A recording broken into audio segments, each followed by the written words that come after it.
The Innocence of Father Brown. The Queer Feet. If you meet a member of that select club, the 12 True Fishermen, entering the Vernon Hotel for the annual club dinner, you will observe, as he takes off his overcoat, that his evening coat is green and not black. If, supposing that you have the star-defying audacity to address such a being, you ask him why, he will probably answer that he does it to avoid being mistaken for a waiter. You will then retire crushed. But you will leave behind you a mystery as yet unsolved and a tale worth telling. If, to pursue the same vein of improbable conjecture, you were to meet a mild, hard-working little priest named Father Brown and were to ask him what he thought was the most singular luck of his life, he would probably reply that upon the whole, his best stroke was at the Vernon Hotel, where he had averted a crime and, perhaps, saved a soul, merely by listening to a few footsteps in a passage. He is perhaps a little proud of this wild and wonderful guess of his, and it is possible that he might refer to it. But since it is immeasurably unlikely that you will ever rise high enough in the social world to find the 12 True Fishermen, or that you will ever sink low enough among slums and criminals to find Father Brown, I fear you will never hear the story at all unless you hear it from me. The Vernon Hotel, at which the 12 True Fishermen held their annual dinners, was an institution such as can only exist in an oligarchical society which has almost gone mad on good manners. It was that topsy-turvy product, an exclusive commercial enterprise. That is, it was a thing which paid not by attracting people, but actually by turning people away. In the heart of a plutocracy, tradesmen become cunning enough to be more fastidious than their customers. They positively create difficulties so that their wealthy and weary clients may spend money and diplomacy in overcoming them. If there were a fashionable hotel in London which no man could enter who was under 6 foot, society would meekly make up parties of 6-foot men to dine in it. If there were an expensive restaurant which by a mere caprice of its proprietor was only open on Thursday afternoon, it would be crowded on Thursday afternoon. The Vernon Hotel stood, as if by accident, in the corner of a square in Belgravia. It was a small hotel and a very inconvenient one. But its very inconveniences were considered as walls protecting a particular class. One inconvenience, in particular, was held to be of vital importance: the fact that practically only 24 people could dine in the place at once. The only big dinner table was the celebrated terrace table, which stood open to the air on a sort of veranda overlooking one of the most exquisite old gardens in London. Thus it happened that even the 24 seats at this table could only be enjoyed in warm weather, and this, making the enjoyment yet more difficult, made it yet more desired. The existing owner of the hotel was a Jew named Lever, and he made nearly $1 million out of it by making it difficult to get into. Of course, he combined with this limitation in the scope of his enterprise the most careful polish in its performance. The wines and cooking were really as good as any in Europe, and the demeanor of the attendants exactly mirrored the fixed mood of the English upper class. The proprietor knew all his waiters like the fingers on his hand. There were only 15 of them all told. It was much easier to become a member of Parliament than to become a waiter in that hotel. Each waiter was trained in terrible silence and smoothness, as if he were a gentleman's servant. And, indeed, there was generally at least one waiter to every gentleman who dined.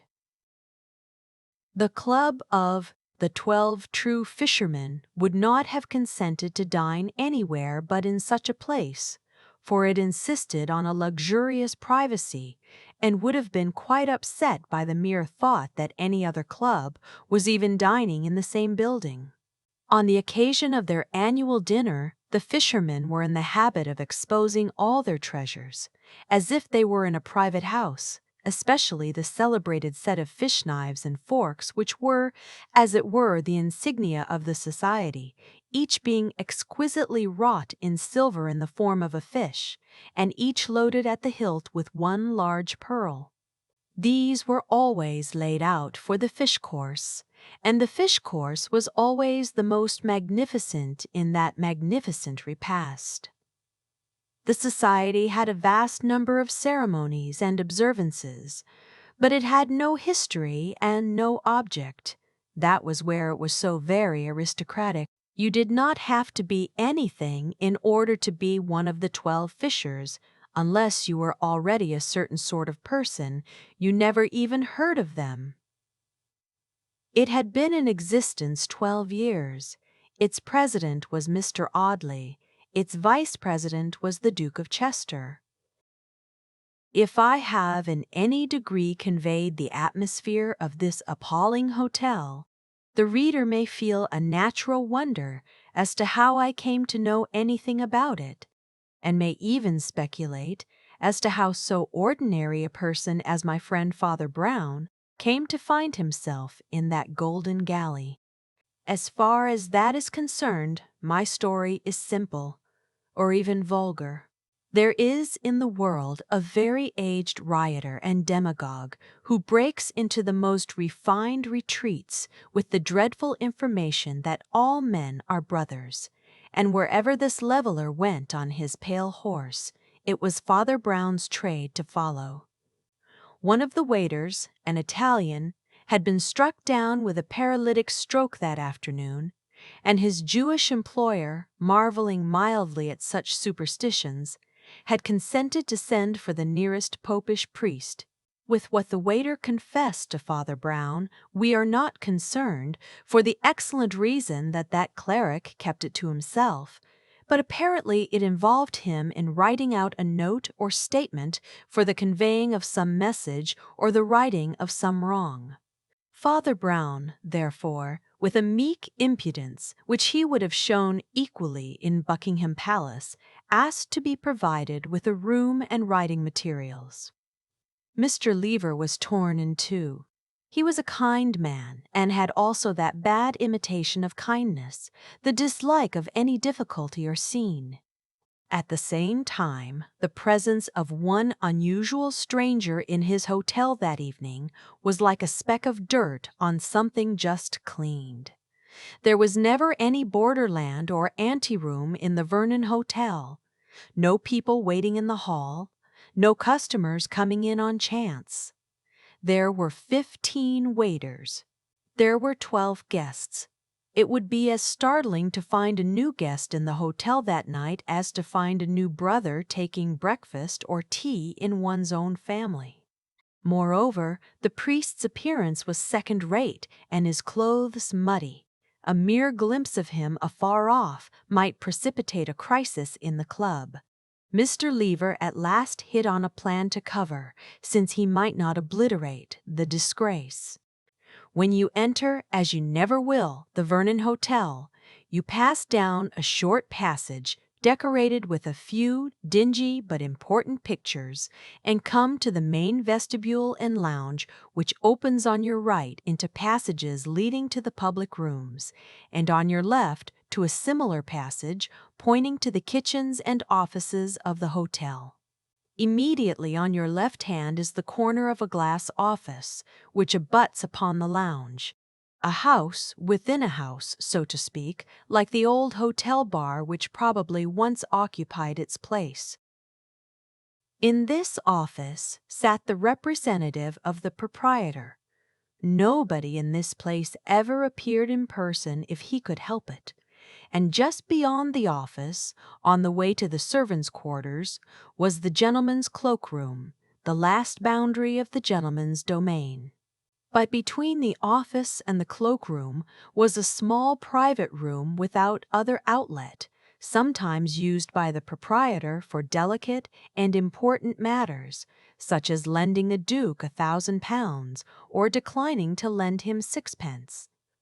It is a mark of the magnificent tolerance of Mr. Lever that he permitted this holy place to be for about half an hour profaned by a mere priest scribbling away on a piece of paper. The story which Father Brown was writing down was very likely a much better story than this one, only it will never be known. I can merely state that it was very nearly as long, and that the last 2 or 3 paragraphs of it were the least exciting and absorbing.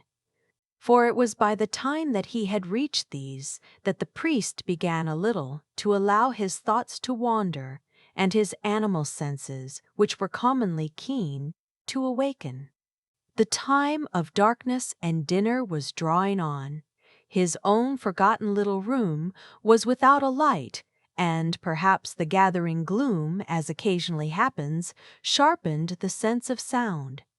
As Father Brown wrote the last and least essential part of his document, he caught himself writing to the rhythm of a recurrent noise outside, just as one sometimes thinks to the tune of a railway train.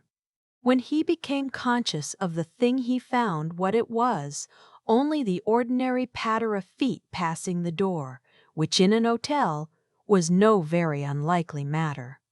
Nevertheless, he stared at the darkened ceiling and listened to the sound.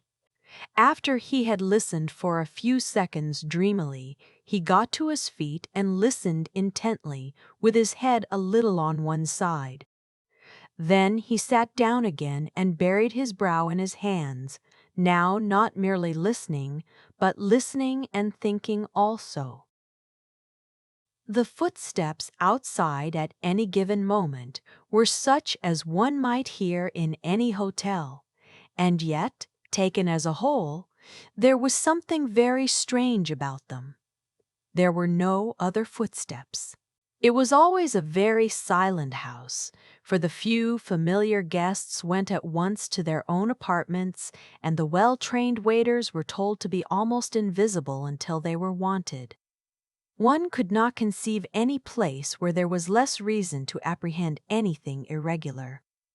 But these footsteps were so odd that one could not decide to call them regular or irregular.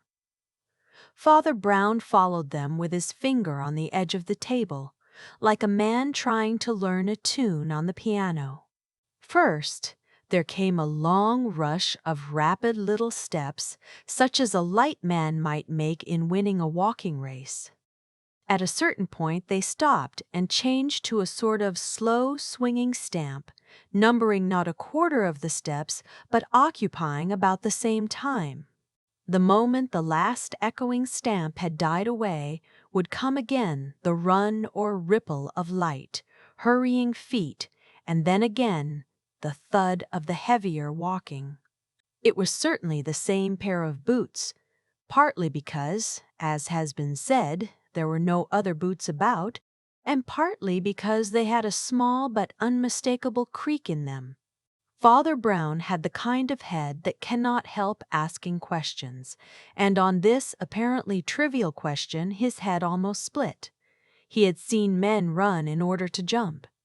He had seen men run in order to slide. But why on earth should a man run in order to walk? Or, again, why should he walk in order to run? Yet no other description would cover the antics of this invisible pair of legs. The man was either walking very fast down one half of the corridor in order to walk very slow down the other half, or he was walking very slow at one end to have the rapture of walking fast at the other. Neither suggestion seemed to make much sense. His brain was growing darker and darker, like his room. Yet, as he began to think steadily, the very blackness of his cell seemed to make his thoughts more vivid. He began to see, as in a kind of vision, the fantastic feet capering along the corridor in unnatural or symbolic attitudes. Was it a heathen religious dance? Or some entirely new kind of scientific exercise? Father Brown began to ask himself with more exactness what the steps suggested. Taking the slow step first, it certainly was not the step of the proprietor. Men of his type walk with a rapid waddle, or they sit still. It could not be any servant or messenger waiting for directions. It did not sound like it. The poorer orders, in an oligarchy, sometimes lurch about when they are slightly drunk, but generally, and especially in such gorgeous scenes, they stand or sit in constrained attitudes. No, that heavy yet springy step with a kind of careless emphasis, not specially noisy, yet not caring what noise it made, belonged to only one of the animals of this earth. It was a gentleman of Western Europe, and probably one who had never worked for his living. Just as he came to this solid certainty, the step changed to the quicker one and ran past the door as feverishly as a rat. The listener remarked that though this step was much swifter, it was also much more noiseless, almost as if the man were walking on tiptoe. Yet it was not associated in his mind with secrecy, but with something else, something that he could not remember. He was maddened by one of those half-memories that make a man feel half-witted. Surely he had heard that strange, swift walking somewhere. Suddenly he sprang to his feet with a new idea in his head and walked to the door. His room had no direct outlet on the passage, but led on one side into the glass office and on the other into the cloakroom beyond. He tried the door into the office and found it locked. Then he looked at the window, now a square pane full of purple cloud cleft by livid sunset, and for an instant he smelt evil as a dog smells rats. The rational part of him, whether the wiser or not, regained its supremacy. He remembered that the proprietor had told him that he should lock the door and would come later to release him. He told himself that 20 things he had not thought of might explain the eccentric sounds outside. He reminded himself that there was just enough light left to finish his own proper work. Bringing his paper to the window so as to catch the last stormy evening light, he resolutely plunged once more into the almost completed record.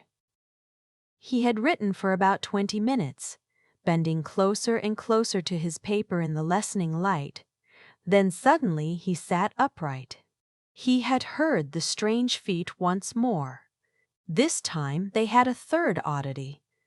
Previously, the unknown man had walked, with levity indeed and lightning quickness, but he had walked. This time he ran. One could hear the swift, soft, bounding steps coming along the corridor, like the pads of a fleeing and leaping panther. Whoever was coming was a very strong, active man, in still yet tearing excitement. Yet, when the sound had swept up to the office like a sort of whispering whirlwind, it suddenly changed again to the old, slow, swaggering stamp. Father Brown flung down his paper and, knowing the office door to be locked, went at once into the cloakroom on the other side. The attendant of this place was temporarily absent, probably because the only guests were at dinner and his office was a sinecure. After groping through a gray forest of overcoats, he found that the dim cloakroom opened on the lighted corridor in the form of a sort of counter or half-door, like most of the counters across which we have all handed umbrellas and received tickets. There was a light immediately above the semicircular arch of this opening. It threw little illumination on Father Brown himself, who seemed a mere dark outline against the dim sunset window behind him. but it threw an almost theatrical light on the man who stood outside the cloakroom in the corridor. He was an elegant man in very plain evening dress, tall, but with an air of not taking up much room. One felt that he could have slid along like a shadow where many smaller men would have been obvious and obstructive. His face, now flung back in the lamplight, was swarthy and vivacious, the face of a foreigner. His figure was good, his manners good-humored and confident. A critic could only say that his black coat was a shade below his figure and manners, and even bulged and bagged in an odd way. The moment he caught sight of Brown's black silhouette against the sunset, he tossed down a scrap of paper with a number and called out with amiable authority, "I want my hat and coat, please. I find I have to go away at once." Father Brown took the paper without a word, and obediently went to look for the coat. It was not the first menial work he had done in his life. He brought it and laid it on the counter. Meanwhile, the strange gentleman who had been feeling in his waistcoat pocket said, laughing, "I haven't got any silver. You can keep this." And he threw down half a sovereign and caught up his coat. Father Brown's figure remained quite dark and still, but in that instant he had lost his head. His head was always most valuable when he had lost it. In such moments he put 2 and 2 together and made 4 million. Often the Catholic Church, which is wedded to common sense, did not approve of it. Often he did not approve of it himself. But it was real inspiration, important at rare crises, when whosoever shall lose his head, the same shall save it. "I think, sir," he said civilly, "that you have some silver in your pocket." The tall gentleman stared. "Hang it," he cried, "if I choose to give you gold, why should you complain?" "Because silver is sometimes more valuable than gold," said the priest mildly, "that is, in large quantities." The stranger looked at him curiously. Then he looked still more curiously up the passage towards the main entrance. Then he looked back at Brown again, and then he looked very carefully at the window beyond Brown's head, still colored with the afterglow of the storm. Then he seemed to make up his mind. He put one hand on the counter, vaulted over as easily as an acrobat, and towered above the priest, putting one tremendous hand upon his collar. "Stand still," he said in a hacking whisper. "I don't want to threaten you, but—" "I do want to threaten you," said Father Brown in a voice like a rolling drum. "I want to threaten you with the worm that dieth not, and the fire that is not quenched." "You're a rum sort of cloakroom clerk," said the other. "I am a priest, Monsieur Flambeau," said Brown, "and I am ready to hear your confession." The other stood gasping for a few moments, and then staggered back into a chair. The first 2 courses of the dinner of the 12 True Fishermen had proceeded with placid success. I do not possess a copy of the menu, and if I did, it would not convey anything to anybody. It was written in a sort of super-French, employed by cooks, but quite unintelligible to Frenchmen. There was a tradition in the club that the hors d'oeuvres should be various and manifold to the point of madness. They were taken seriously because they were avowedly useless extras, like the whole dinner and the whole club. There was also a tradition that the soup course should be light and unpretending, a sort of simple and austere vigil for the feast of fish that was to come. The talk was that strange, slight talk which governs the British Empire, which governs it in secret, and yet would scarcely enlighten an ordinary Englishman, even if he could overhear it. Cabinet ministers on both sides were alluded to by their Christian names with a sort of bored benignity. The radical Chancellor of the Exchequer, whom the whole Tory party was supposed to be cursing for his extortions, was praised for his minor poetry or his saddle in the hunting field. The Tory leader, whom all Liberals were supposed to hate as a tyrant, was discussed and, on the whole, praised as a Liberal. It seemed somehow that politicians were very important, and yet anything seemed important about them except their politics. Mr. Audley, the chairman, was an amiable, elderly man who still wore Gladstone collars. He was a kind of symbol of all that phantasmal and yet fixed society. He had never done anything, not even anything wrong. He was not fast. He was not even particularly rich. He was simply in the thing, and there was an end of it. No party could ignore him, and if he had wished to be in the cabinet, he certainly would have been put there. The Duke of Chester, the vice president, was a young and rising politician. That is to say, he was a pleasant youth, with flat, fair hair and a freckled face, with moderate intelligence and enormous estates. In public, his appearances were always successful, and his principle was simple enough. When he thought of a joke, he made it, and was called brilliant. When he could not think of a joke, he said that this was no time for trifling, and was called able. In private, in a club of his own class, he was simply quite pleasantly frank and silly, like a schoolboy. Mr. Audley, never having been in politics, treated them a little more seriously.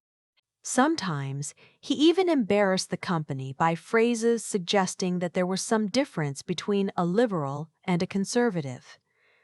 He himself was a Conservative, even in private life.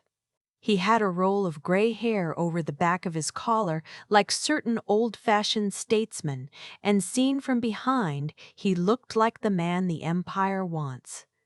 Seen from the front, he looked like a mild, self-indulgent bachelor with rooms in the Albany, which he was. As has been remarked, there were 24 seats at the terrace table and only 12 members of the club. Thus, they could occupy the terrace in the most luxurious style of all, being ranged along the inner side of the table, with no one opposite, commanding an uninterrupted view of the garden, the colors of which were still vivid, though evening was closing in somewhat luridly for the time of year. The chairman sat in the center of the line, and the vice president at the right-hand end of it.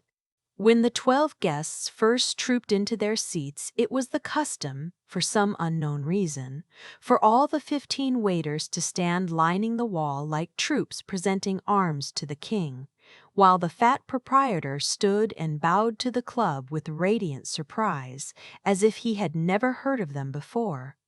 But before the first chink of knife and fork, this army of retainers had vanished, only the 1 or 2 required to collect and distribute the plates darting about in deathly silence. Mr. Lever, the proprietor, of course, had disappeared in convulsions of courtesy long before.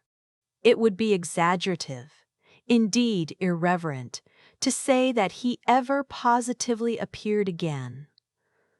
But when the important course, the fish course, was being brought on, there was, how shall I put it, a vivid shadow, a projection of his personality which told that he was hovering near. The sacred fish course consisted, to the eyes of the vulgar, in a sort of monstrous pudding about the size and shape of a wedding cake, in which some considerable number of interesting fishes had finally lost the shapes which God had given to them. The 12 true fishermen took up their celebrated fish knives and fish forks, and approached it as gravely as if every inch of the pudding cost as much as the silver fork it was eaten with. So it did, for all I know. This course was dealt with in eager and devouring silence, and it was only when his plate was nearly empty that the young Duke made the ritual remark, "They can't do this anywhere but here." "Nowhere," said Mr. Audley in a deep bass voice, turning to the speaker and nodding his venerable head a number of times. "Nowhere, assuredly, except here." It was represented to me that at the Café Anglais, here he was interrupted and even agitated for a moment by the removal of his plate, but he recaptured the valuable thread of his thoughts. It was represented to me that the same could be done at the Café Anglais. "Nothing like it, sir," he said, shaking his head ruthlessly, like a hanging judge. "Nothing like it." "Overrated place," said a certain Colonel Pound, speaking by the look of him, for the first time for some months. "Oh, I don't know," said the Duke of Chester, who was an optimist. "It's jolly good for some things. You can't beat it at." A waiter came swiftly along the room and then stopped dead. His stoppage was as silent as his tread. But all those vague and kindly gentlemen were so used to the utter smoothness of the unseen machinery which surrounded and supported their lives, that a waiter doing anything unexpected was a start and a jar. They felt as you and I would feel if the inanimate world disobeyed, if a chair ran away from us.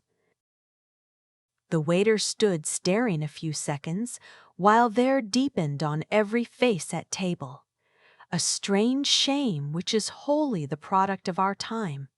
It is the combination of modern humanitarianism with the horrible modern abyss between the souls of the rich and poor. A genuine historic aristocrat would have thrown things at the waiter, beginning with empty bottles and very probably ending with money. A genuine democrat would have asked him, with comrade-like clearness of speech, what the devil he was doing. But these modern plutocrats could not bear a poor man near to them, either as a slave or as a friend. That something had gone wrong with the servants was merely a dull, hot embarrassment. They did not want to be brutal, and they dreaded the need to be benevolent. They wanted the thing, whatever it was, to be over. It was over. The waiter, after standing for some seconds rigid, like a cataleptic, turned round and ran madly out of the room.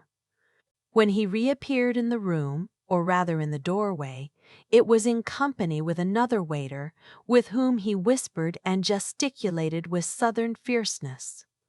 Then the first waiter went away, leaving the second waiter, and reappeared with a third waiter. By the time a fourth waiter had joined this hurried synod, Mr. Audley felt it necessary to break the silence in the interests of tact. He used a very loud cough instead of a presidential hammer and said, "Splendid work young Moocher's doing in Burma." Now, no other nation in the world could have. A fifth waiter had sped towards him like an arrow and was whispering in his ear, "So sorry. Important. Might the proprietor speak to you?" The chairman turned in disorder, and with a dazed stare saw Mr. Lever coming towards them with his lumbering quickness. The gait of the good proprietor was indeed his usual gait, but his face was by no means usual. Generally it was a genial copper brown. Now it was a sickly yellow. "You will pardon me, Mr. Audley," he said with asthmatic breathlessness. "I have great apprehensions. Your fish plates, they are cleared away with the knife and fork on them." "Well, I hope so," said the chairman with some warmth. "You see him?" panted the excited hotel keeper. "You see the waiter who took them away? You know him?" "Know the waiter?" answered Mr. Audley indignantly. "Certainly not." Mr. Lever opened his hands with a gesture of agony. "I never send him," he said. "I know not when or why he come. I send my waiter to take away the plates, and he find them already away."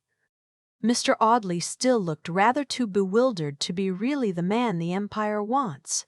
None of the company could say anything except the man of wood.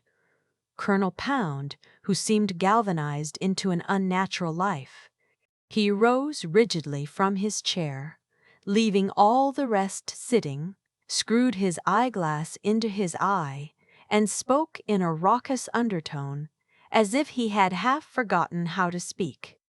"Do you mean," he said, "that somebody has stolen our silver fish service?" The proprietor repeated the open-handed gesture with even greater helplessness, and in a flash all the men at the table were on their feet. "Are all your waiters here?" demanded the colonel in his low, harsh accent. "Yes, they're all here. I noticed it myself," cried the young duke, pushing his boyish face into the inmost ring. "Always count 'em as I come in, they look so queer standing up against the wall." "But surely one cannot exactly remember," began Mr. Audley with heavy hesitation. "I remember exactly, I tell you," cried the Duke excitedly. "There never have been more than 15 waiters at this place, and there were no more than 15 tonight, I'll swear, no more and no less." The proprietor turned upon him, quaking in a kind of palsy of surprise. You say," he stammered, "that you see all my 15 waiters?" "As usual," assented the Duke. "What is the matter with that?" "Nothing," said Lever with a deepening accent, "only you did not. For one of them is dead upstairs." There was a shocking stillness for an instant in that room. It may be, so supernatural is the word death, that each of those idle men looked for a second at his soul and saw it as a small dried pea. One of them, the Duke, I think, even said with the idiotic kindness of wealth, "Is there anything we can do?" "He has had a priest," said the Jew, not untouched. Then, as to the clang of doom, they awoke to their own position. For a few weird seconds they had really felt as if the 15th waiter might be the ghost of the dead man upstairs. They had been dumb under that oppression, for ghosts were to them an embarrassment, like beggars. But the remembrance of the silver broke the spell of the miraculous, broke it abruptly and with a brutal reaction. The colonel flung over his chair and strode to the door. "If there was a 15th man here, friends," he said, "that 15th fellow was a thief. Down at once to the front and back doors and secure everything, then we'll talk. The 24 pearls of the club are worth recovering." Mr. Audley seemed at first to hesitate about whether it was gentlemanly to be in such a hurry about anything, but, seeing the Duke dash down the stairs with youthful energy, he followed with a more mature motion. At the same instant, a 6th waiter ran into the room and declared that he had found the pile of fish plates on a sideboard, with no trace of the silver. The crowd of diners and attendants that tumbled helter-skelter down the passages divided into 2 groups. Most of the fishermen followed the proprietor to the front room to demand news of any exit. Colonel Pound, with the chairman, the vice president, and 1 or 2 others, darted down the corridor leading to the servants' quarters as the more likely line of escape. As they did so, they passed the dim alcove or cavern of the cloakroom and saw a short, black-coated figure, presumably an attendant, standing a little way back in the shadow of it. "Hello there!" called out the Duke. "Have you seen anyone pass?" The short figure did not answer the question directly, but merely said, "Perhaps I have got what you are looking for, gentlemen." They paused, wavering and wondering, while he quietly went to the back of the cloakroom and came back with both hands full of shining silver, which he laid out on the counter as calmly as a salesman. It took the form of a dozen quaintly shaped forks and knives. You, began the colonel, quite thrown off his balance at last. Then he peered into the dim little room and saw 2 things. First, that the short, black-clad man was dressed like a clergyman, and, second, that the window of the room behind him was burst, as if someone had passed violently through. "Valuable things to deposit in a cloakroom, aren't they?" remarked the clergyman, with cheerful composure. Did you steal those things?" stammered Mr. Audley with staring eyes.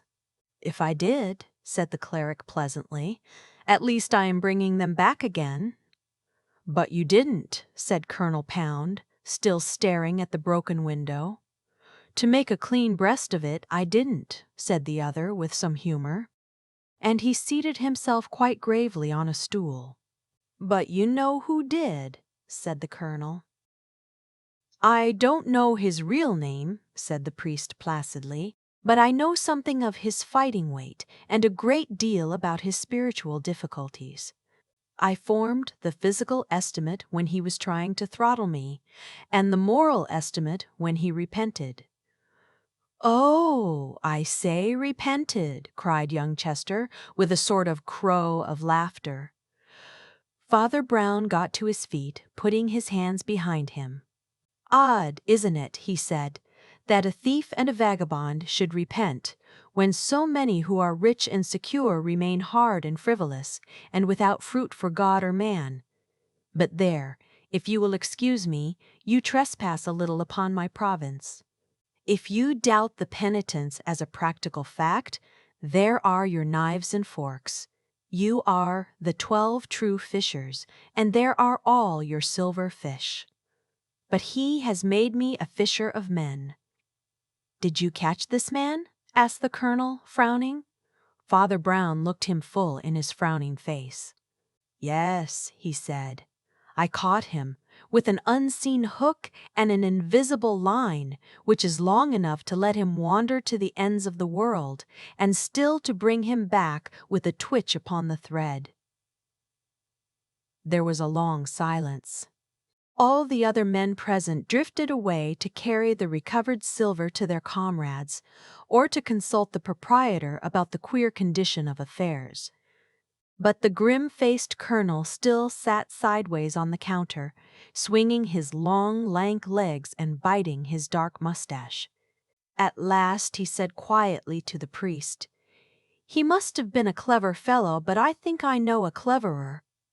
"He was a clever fellow," answered the other, "but I am not quite sure of what other you mean." "I mean you," said the colonel with a short laugh. "I don't want to get the fellow jailed, make yourself easy about that. But I'd give a good many silver forks to know exactly how you fell into this affair, and how you got the stuff out of him. I reckon you're the most up-to-date devil of the present company." Father Brown seemed rather to like the saturnine candor of the soldier. "Well," he said, smiling, "I mustn't tell you anything of the man's identity, or his own story, of course, but there's no particular reason why I shouldn't tell you of the mere outside facts which I found out for myself." He hopped over the barrier with unexpected activity and sat beside Colonel Pound, kicking his short legs like a little boy on a gate. He began to tell the story as easily as if he were telling it to an old friend by a Christmas fire. "You see, Colonel," he said, "I was shut up in that small room there doing some writing, when I heard a pair of feet in this passage doing a dance that was as queer as the dance of death. First came quick, funny little steps, like a man walking on tiptoe for a wager. Then came slow, careless, creaking steps, as of a big man walking about with a cigar. But they were both made by the same feet, I swear, and they came in rotation, first the run and then the walk, and then the run again. I wondered at first idly and then wildly why a man should act these two parts at once. One walk I knew, it was just like yours, Colonel. It was the walk of a well-fed gentleman waiting for something, who strolls about rather because he is physically alert than because he is mentally impatient. I knew that I knew the other walk, too, but I could not remember what it was. What wild creature had I met on my travels that tore along on tiptoe in that extraordinary style? Then I heard a clink of plates somewhere, and the answer stood up as plain as St. Peter's. It was the walk of a waiter. That walk with the body slanted forward, the eyes looking down, the ball of the toe spurning away the ground, the coat-tails and napkin flying. Then I thought for a minute and a half more, and I believe I saw the manner of the crime as clearly as if I were going to commit it. Colonel Pound looked at him keenly, but the speaker's mild gray eyes were fixed upon the ceiling with almost empty wistfulness. "A crime," he said slowly, "is like any other work of art. Don't look surprised. Crimes are by no means the only works of art that come from an infernal workshop. But every work of art, divine or diabolic, has one indispensable mark. I mean, that the center of it is simple, however much the fulfillment may be complicated. Thus, in Hamlet, let us say, the grotesqueness of the gravedigger, the flowers of the mad girl, the fantastic finery of Osric, the pallor of the ghost, and the grin of the skull are all oddities in a sort of tangled wreath round one plain tragic figure of a man in black. Well, this also," he said, getting slowly down from his seat with a smile, "this also is the plain tragedy of a man in black. Yes," he went on, seeing the colonel look up in some wonder, "the whole of this tale turns on a black coat. In this, as in Hamlet, there are the rococo excrescences, yourselves, let us say. There is the dead waiter who was there when he could not be there. There is the invisible hand that swept your table clear of silver and melted into air. But every clever crime is founded ultimately on some quite simple fact, some fact that is not itself mysterious. The mystification comes in covering it up, in leading men's thoughts away from it. This large and subtle and, in the ordinary course, most profitable crime was built on the plain fact that a gentleman's evening dress is the same as a waiter's. All the rest was acting, and thundering good acting, too." "Still," said the colonel, getting up and frowning at his boots, "I am not sure that I understand." "Colonel," said Father Brown, "I tell you that this archangel of impudence who stole your forks walked up and down this passage 20 times in the blaze of all the lamps, in the glare of all the eyes. He did not go and hide in dim corners where suspicion might have searched for him. He kept constantly on the move in the lighted corridors, and everywhere that he went he seemed to be there by right. Don't ask me what he was like. You have seen him yourself 6 or 7 times tonight. You were waiting with all the other grand people in the reception room at the end of the passage there, with the terrace just beyond. Whenever he came among you gentlemen, he came in the lightning style of a waiter, with bent head, flapping napkin, and flying feet. He shot out onto the terrace, did something to the tablecloth, and shot back again towards the office and the waiters' quarters. By the time he had come under the eye of the office clerk and the waiters, he had become another man in every inch of his body, in every instinctive gesture. He strolled among the servants with the absent-minded insolence which they have all seen in their patrons. It was no new thing to them that a swell from the dinner party should pace all parts of the house, like an animal at the zoo. They know that nothing marks the smart set more than a habit of walking where one chooses. When he was magnificently weary of walking down that particular passage, he would wheel round and pace back past the office. In the shadow of the arch just beyond, he was altered as by a blast of magic, and went hurrying forward again among the 12 fishermen, an obsequious attendant. Why should the gentleman look at a chance waiter? Why should the waiter suspect a first-rate walking gentleman? Once or twice he played the coolest tricks. In the proprietor's private quarters he called out breezily for a siphon of soda water, saying he was thirsty. He said genially that he would carry it himself, and he did. He carried it quickly and correctly through the thick of you, a waiter with an obvious errand. Of course, it could not have been kept up long, but it only had to be kept up till the end of the fish course. His worst moment was when the waiters stood in a row.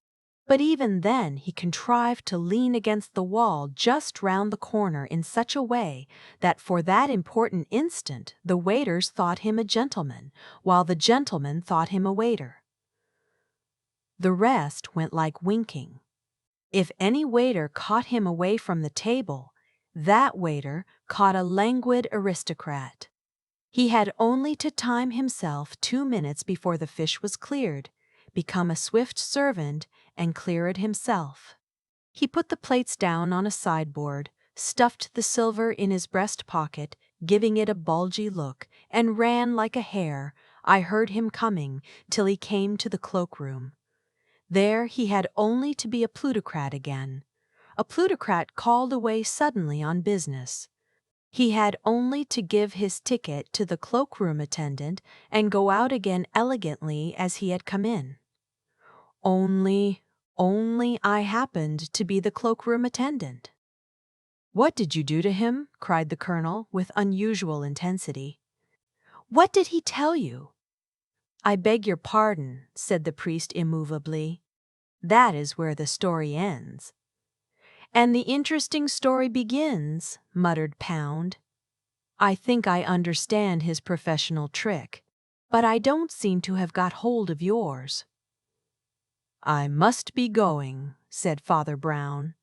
They walked together along the passage to the entrance hall, where they saw the fresh, freckled face of the Duke of Chester, who was bounding buoyantly along towards them.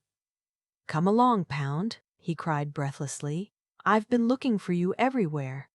The dinner's going again in spanking style, and old Audley has got to make a speech in honor of the forks being saved. We want to start some new ceremony, don't you know, to commemorate the occasion. I say, you really got the goods back. What do you suggest? "Why," said the colonel, eyeing him with a certain sardonic approval, "I should suggest that henceforward we wear green coats instead of black. One never knows what mistakes may arise when one looks so like a waiter." "Oh, hang it all," said the young man, "a gentleman never looks like a waiter." "Nor a waiter like a gentleman, I suppose," said Colonel Pound, with the same lowering laughter on his face. "Reverend sir, your friend must have been very smart to act the gentleman." Father Brown buttoned up his commonplace overcoat to the neck, for the night was stormy, and took his commonplace umbrella from the stand. "Yes," he said, "it must be very hard work to be a gentleman, but, do you know, I have sometimes thought that it may be almost as laborious to be a waiter," and saying, "Good evening," he pushed open the heavy doors of that palace of pleasures. The golden gates closed behind him, and he went at a brisk walk through the damp, dark streets in search of a penny omnibus.